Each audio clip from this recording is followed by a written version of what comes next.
कृष्णा। जय श्री हरि।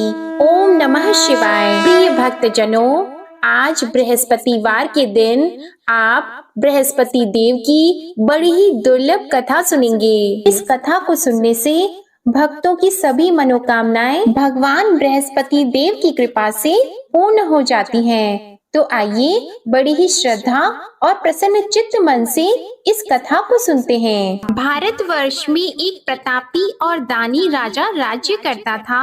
वह नित्य गरीबों और ब्राह्मणों की सहायता करता था। यह बात उसकी रानी को अच्छी नहीं लगती थी। वह न ही गरीबों को दान देती, न ही भगवान का पूजन करती थी और राजा को भी दान देने से मना किया करती थी। एक दिन राजा शिकार खेलने वन को गए हुए थे, तो रानी महल में अकेली थी। उसी समय बृहस्पति देव साधु वेश में राजा के महल में भिक्षा लेने के लिए गए और भिक्षा मांगी, तो रानी ने भिक्षा देने से इनकार कर दिया और कहा, हे साधु महाराज, मैं तो दान पुण्य से तंग आ गई हूँ। मेरा पति सारा धन लुटाते रहते हैं। मेरी इच्छा है कि हमारा धन नष्ट हो जाए, फिर न रहेगा बांस, न बजेगी बांसुरी।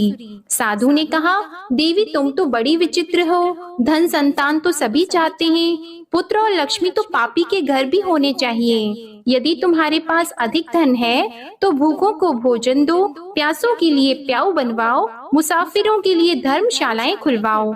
जो निर्धन अपनी कुंवारी कन्याओं का विवाह नहीं कर सकते, उनका विवाह करा दो। ऐसे और कई काम हैं जिनके करने से तुम्हारा यश लोक और परलोक में फैलेगा। परंतु रानी पर उपदेश का कोई प्रभाव नहीं पड़ा। वह बोली, महाराज आप मुझे कुछ न समझाएं, मैं ऐसा धन नहीं चाहती जो हर जगह बांटती फिरूं। साधु ने उत्तर दिया, यदि तुम्हारी ऐसी इच्छा है तो तथास्तु।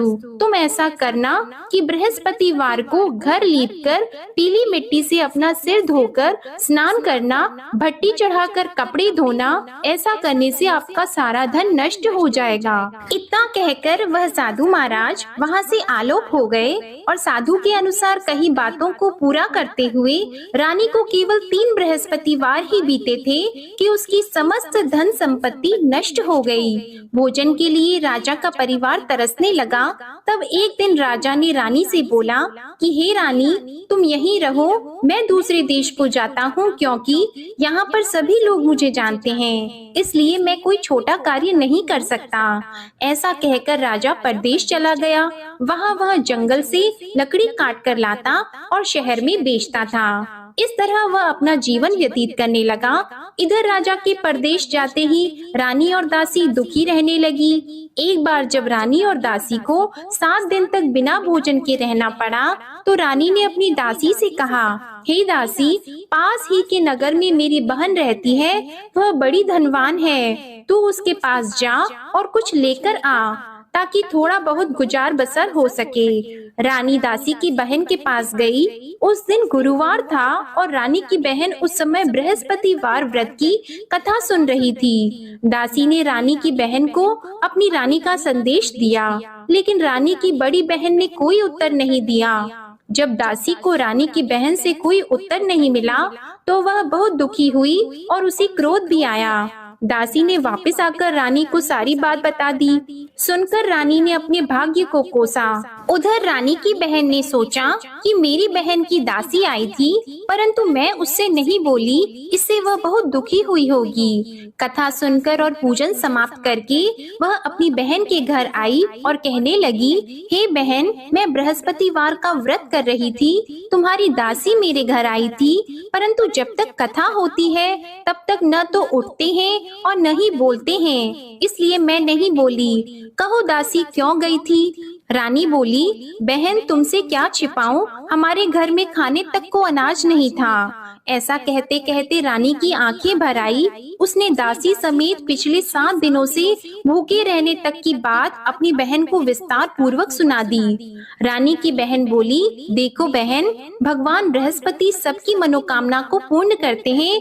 देखो शायद तुम्हारे घर में अनाज रखा हो। पहले तो रानी को विश्वास नहीं हुआ, पर बहन के आग्रह करने पर उसने अपनी दासी को अंदर भेजा तो उसे सचमुच अनाज से भरा एक घड़ा मिल गया। यह देखकर दासी को बड़ी हैरानी हुई। दासी रानी से कहने लगी, हे रानी, जब हमको भोजन नहीं मिलता तो हम व्रत ही तो करते हैं, इसलिए क्यों न इनसे व्रत और कथा की विधि पूछ ली जाए ताकि हम भी व्रत कर सकें। तब रानी ने अपनी बहन से बृहस्पतिवार व्रत के बारे में पूछा। उसकी बहन ने बताया, बृहस्पतिवार के व्रत में चने की दाल और मुनक्का से विष्णु भगवान का केले की जड़ में पूजन करें तथा दीपक जलाएं, व्रत कथा सुने और पीला भोजन ही करें। इससे बृहस्पति देव प्रसन्न होते हैं। और व्रत और पूजन विधि बताकर रानी की बहन अपने घर को लौट गई। 7 दिन के बाद जब गुरुवार आया तो रानी और दासी ने व्रत रखा। घुड़साल में जाकर चना और गुड़ लेकर आई, फिर उससे केले की जड़ तथा विष्णु भगवान का पूजन किया। अब पीला भोजन कहाँ से आए, इस बात को लेकर दोनों बहुत दुखी थी। क्योंकि उन्होंने व्रत रखा था, इसलिए बृहस्पति देव उनसे प्रसन्न थे। इसलिए वे एक साधारण व्यक्ति का रूप धारण करके 2 थालों में सुंदर पीला भोजन दासी को दे गए। भोजन पाकर दासी बहुत प्रसन्न हुई और फिर रानी के साथ मिलकर भोजन ग्रहण किया। उसके बाद वे सभी गुरुवार को व्रत और पूजन करने लगी। बृहस्पति भगवान की कृपा से उनके पास फिर से धन संपत्ति आ गई, परंतु रानी फिर से पहले की तरह आलस्य करने लगी। तब दासी बोली, देखो रानी, तुम पहले भी इस प्रकार आलस्य करती थी, तुम्हें धन रखने में कष्ट होता था, इस कारण सभी धन नष्ट हो गया, और अब जब भगवान बृहस्पति की कृपा से धन मिला है तो तुम्हें फिर से आलस्य होता है। रानी को समझाते हुए दासी कहती है कि बड़ी मुसीबतों के बाद हमने यह धन पाया है, इसलिए हमें दान पुण्य करना चाहिए, भूखे मनुष्यों को भोजन कराना चाहिए और धन को शुभ कार्यों में खर्च करना चाहिए, जिससे तुम्हारे कुल का यश बढ़ेगा, स्वर्ग की प्राप्ति होगी और पितृ प्रसन्न होंगे। दासी की बात मानकर रानी अपना धन शुभ कार्यों में खर्च करने लगी, जिससे पूरे नगर में उसका यश फैलने लगा। उधर एक दिन राजा दुखी होकर जंगल में एक पेड़ के नीचे आसन जमाकर बैठ गया। वह अपनी दशा को याद करके व्याकुल होने लगा। बृहस्पतिवार का दिन था। एकाएक उसने देखा कि निर्जन वन में एक साधु प्रकट हुए। वह साधु वेश में स्वयं बृहस्पति देवता थे। लकड़हारे के सामने आकर बोले, हे लकड़हारे, इस सुनसान जंगल में तू इतना चिंता मग्न क्यों बैठा है? लकड़हारे ने दोनों हाथ जोड़कर प्रणाम किया और उत्तर दिया, महात्मा जी, आप सब कुछ जानते हैं, मैं क्या कहूँ? यह कहकर रोने लगा और साधु को अपनी आत्म कथा सुनाई। महात्मा जी ने कहा, तुम्हारी स्त्री ने बृहस्पतिवार के दिन बृहस्पति भगवान का निरादर किया है, जिसके कारण रुष्ट होकर उन्होंने तुम्हारी यह दशा कर दी। अब तुम चिंता को दूर करके मेरे कहने पर चलो तो तुम्हारे सब कष्ट दूर हो जाएंगे और भगवान पहले से भी अधिक संपत्ति देंगे। तुम बृहस्पति के दिन कथा किया करो, 2 पैसे के चने मुनक्का लाकर उसका प्रसाद बनाओ और शुद्ध जल से लोटे में शक्कर मिलाकर अमृत तैयार करो। कथा के पश्चात अपने सारे परिवार और सुनने वाले प्रेमियों में अमृत व प्रसाद को बांटकर खुद भी ग्रहण करो। ऐसा करने से भगवान तुम्हारी सब मनोकामनाएं पूरी करेंगे। साधु के ऐसे वचन सुनकर लकड़हारा बोला, हे प्रभु, मुझे लकड़ी बेचकर इतना पैसा नहीं मिलता जिससे भोजन के उपरांत कुछ बचा सकूं। मैंने रात्रि में अपनी स्त्री को व्याकुल देखा है, मेरे पास कुछ भी नहीं जिससे मैं उसकी खबर मंगा सकूं। साधु ने कहा, हे लकड़हारी, तुम किसी बात की चिंता मत करो। बृहस्पतिवार के दिन तुम रोजाना की तरह लकड़ियां लेकर शहर को जाओ। तुमको रोज से दुगना धन प्राप्त होगा, जिससे तुम भली भांति भोजन कर लोगे और बृहस्पति देव की पूजा का सामान भी आ जाएगा। इतना कहकर साधु अंतर ध्यान हो गए। धीरे धीरे समय व्यतीत होने पर फिर वही बृहस्पतिवार का दिन आया। लकड़हारा जंगल से लकड़ी काटकर किसी शहर में बेचने गया। उसे उस दिन और दिन से अधिक पैसा मिला। राजा ने चना गुड़ आदि लाकर गुरुवार का व्रत किया।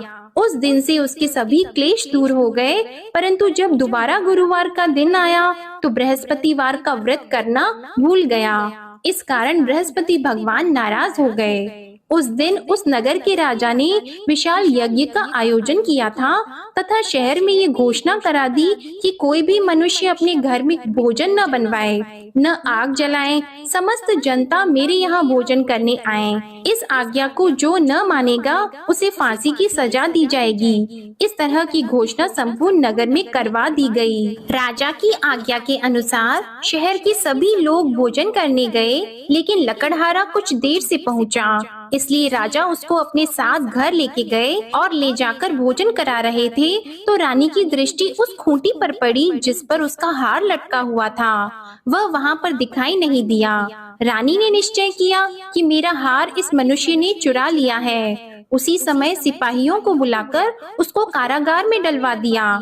जब लकड़हारा कारागार में पड़ गया और बहुत दुखी होकर विचार करने लगा कि न जाने कौन से पूर्व जन्म के कर्म से मुझे यह दुख प्राप्त हुआ है, और उसी साधु को याद करने लगा जो कि जंगल में मिला था। उसी समय तत्काल बृहस्पति देव साधु के रूप में प्रकट हुए और उसकी दशा को देखकर कहने लगे, अरे मूर्ख, तूने बृहस्पति देव की कथा नहीं करी, इस कारण तुझे दुख प्राप्त हुआ है। अब चिंता मत कर, बृहस्पतिवार के दिन कारागार के दरवाजे पर 4 पैसे पड़े मिलेंगे, उनसे तू बृहस्पति देव की पूजा करना, तेरे सभी कष्ट दूर हो जाएंगे। बृहस्पतिवार के दिन उसे 4 पैसे मिले। लकड़हारे ने कथा कही। उसी रात्रि को बृहस्पति देव ने उस नगर के राजा को स्वप्न में कहा, हे राजा, तुमने जिस आदमी को कारागार में बंद कर दिया है वह निर्दोष है, वह राजा है, उसे छोड़ देना। रानी का हार उसी खूंटी पर लटका है, अगर तू ऐसा नहीं करेगा तो मैं तेरे राज्य को नष्ट कर दूंगा। इस तरह रात्रि के स्वप्न को देखकर राजा प्रातः काल उठा और खूंटी पर हार देखकर लकड़हारे को बुलाकर क्षमा मांगी और लकड़हारे को योग्य सुंदर वस्त्र आभूषण देकर विदा कर दिया। बृहस्पति देव की आज्ञा के अनुसार लकड़हारा अपने नगर को चल दिया। राजा जब अपने नगर के निकट पहुंचा तो उसे बड़ा आश्चर्य हुआ। नगर में पहले से अधिक बाग, तालाब, कुएं तथा बहुत सी धर्मशाला, मंदिर आदि बन गई हैं। राजा ने पूछा, यह किसका बाग और धर्मशाला है? तब नगर के सब लोग कहने लगे, यह सब रानी और बंदी के हैं। तो राजा को आश्चर्य हुआ और गुस्सा भी आया। जब रानी ने यह खबर सुनी कि राजा आ रहे हैं तो उन्होंने दासी से कहा, हे दासी, देख राजा हमको कितनी बुरी हालत में छोड़ गए थे, हमारी ऐसी हालत देखकर वह लौट न जाएं, इसलिए तू दरवाजे पर खड़ी हो जा। आज्ञा के अनुसार दासी दरवाजे पर खड़ी हो गई। राजा आए तो उन्हें अपने साथ लेकर आई। तब राजा ने क्रोध करके अपनी रानी से पूछा कि यह धन तुम्हें कैसे प्राप्त हुआ है? तब उन्होंने कहा, हमें यह सब धन बृहस्पति देव के इस व्रत के प्रभाव से प्राप्त हुआ है। राजा ने निश्चय किया कि 7 रोज बाद तो सभी बृहस्पति देव का पूजन करते हैं, परंतु मैं प्रतिदिन दिन में 3 बार कहानी और रोज व्रत किया करूंगा। अब हर समय राजा के दुपट्टे में चने की दाल बंधी रहती और दिन में 3 बार कहानी कहते। एक रोज राजा ने विचार किया कि चलो अपनी बहन के यहाँ हो आवे। इस तरह निश्चय करके राजा घोड़े पर सवार होकर अपनी बहन के यहाँ को चलने लगा। मार्ग में उसने देखा कि कुछ आदमी एक मुर्दे को लिए जा रहे हैं। उन्हें रोककर राजा कहने लगा, अरे भाइयों, मेरी बृहस्पति देव की कथा सुन लो। वे बोले, लो हमारा तो आदमी मर गया है, इसको अपनी कथा की पड़ी है। परंतु कुछ आदमी बोले, अच्छा कहो, हम तुम्हारी कथा भी सुनेंगे। राजा ने दाल निकाली और जब कथा आधी हुई थी कि मुर्दा हिलने लग गया, और जब कथा समाप्त हो गई तो राम राम करके मनुष्य उठकर खड़ा हो गया। आगे मार्ग में उसे एक किसान खेत में हल चलाता मिला तो राजा ने उसे देखकर बोला, अरे भैया, तुम मेरी बृहस्पतिवार की कथा सुन लो। किसान बोला, जब तक मैं तेरी कथा सुनूंगा तब तक 4 हरैया जोत लूंगा, जा अपनी कथा किसी और को सुनाना। इस तरह राजा आगे चलने लगा। राजा के हटते ही बैल पछाड़ खाकर गिर गए और किसान के पेट में बड़ी जोर का दर्द होने लगा। उस समय उसकी माँ रोटी लेकर आई और उसने जब यह देखा तो अपने पुत्र से सब हाल पूछा और बेटे ने सभी हाल कह दिया। तो बुढ़िया दौड़ी दौड़ी उस घुड़सवार के पास गई और उससे बोली कि मैं तेरी कथा सुनूंगी, तू अपनी कथा मेरे खेत पर चलकर ही कहना। राजा ने बुढ़िया के खेत पर जाकर कथा कही, जिसके सुनते ही वह बैल उठकर खड़े हुए तथा किसान के पेट का दर्द भी बंद हो गया। राजा अपनी बहन के घर पहुंचा। बहन ने भाई की खूब मेहमानी की। दूसरे रोज प्रातः काल राजा जगा तो वह देखने लगा कि सब लोग भोजन कर रहे हैं। राजा ने अपनी बहन से कहा, ऐसा कोई मनुष्य है जिसने भोजन नहीं किया हो? मेरे बृहस्पतिवार की कथा सुन ले।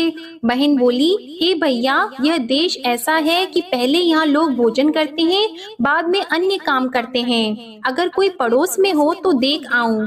वह ऐसा कहकर देखने चली गई, परंतु उसे कोई ऐसा व्यक्ति नहीं मिला जिसने भोजन न किया हो।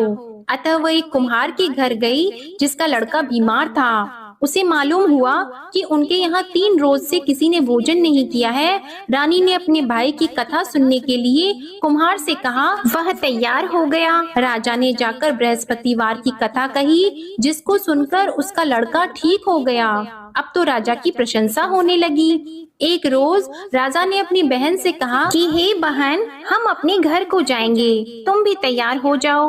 राजा की बहन ने अपनी सास से कहा, तो सास ने कहा, हाँ चली जा, परंतु अपने लड़कों को मत ले जाना, क्योंकि तेरे भाई की कोई औलाद नहीं है। बहन ने अपने भैया से कहा, हे भैया, मैं तो चलूंगी पर कोई बालक नहीं चलेगा।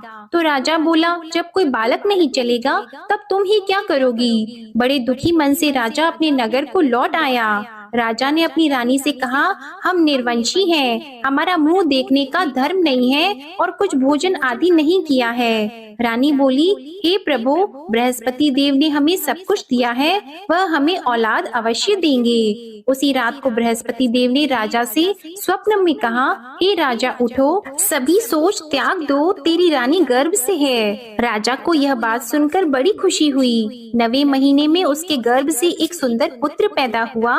तब राजा बोला, हे रानी, स्त्री बिना भोजन के रह सकती है, पर बिना कहे नहीं रह सकती। जब मेरी बहन आएगी तुम उससे कुछ मत कहना। रानी ने सुनकर हाँ कर दिया। जब राजा की बहन ने यह शुभ समाचार सुना तो वह बहुत खुश हुई और बधाई लेकर अपने भाई के यहाँ आई। तभी रानी ने कहा, घोड़ा चढ़कर तो नहीं आई है, गधा चढ़कर आई है। राजा की बहन बोली, भाभी, मैं इस प्रकार न कहती तो तुम्हें औलाद कैसे मिलती? बृहस्पति देव ऐसे ही हैं, जैसी जिसके मन में कामनाएं हैं सभी को पूर्ण करते हैं। जो सद्भावना पूर्वक बृहस्पतिवार का व्रत करता है एवं कथा पढ़ता है अथवा सुनता है, दूसरों को सुनाता है, बृहस्पति देव उनकी सभी मनोकामनाएं पूर्ण करते हैं। प्रेम से बोलिए बृहस्पति देव की जय। अब सुनिए विष्णु चालीसा का पाठ। विष्णु सुनिए विनय सेवक की चित लाए, कीरत कुछ वर्णन करो दीजिए ज्ञान बताए। नमो विष्णु भगवान खरारी, कष्ट नशावन अखिल बिहारी। प्रबल जगत में शक्ति तुम्हारी, त्रिभुवन फैल रही उजियारी। सुंदर रूप मनोहर सूरत, सरल स्वभाव मोहनी मूरत। तन पर पीतांबर अति सोहत, बैजंती माला मन मोहत। शंख चक्र कर गदा विराजे, देखत दैत्य असुर दल भाजे। सत्य धर्म मद लोभन गाजे, काम क्रोध मद लोभन छाजे। संत भक्त सज्जन मन रंजन, दनुज असुर दुष्टन दल गंजन। सुख उपजाए कष्ट सब भंजन, दोष मिटाय करत जन सज्जन।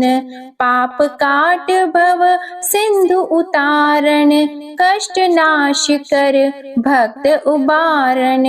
करत अनेक रूप प्रभु धारण, केवल आप भक्ति के कारण।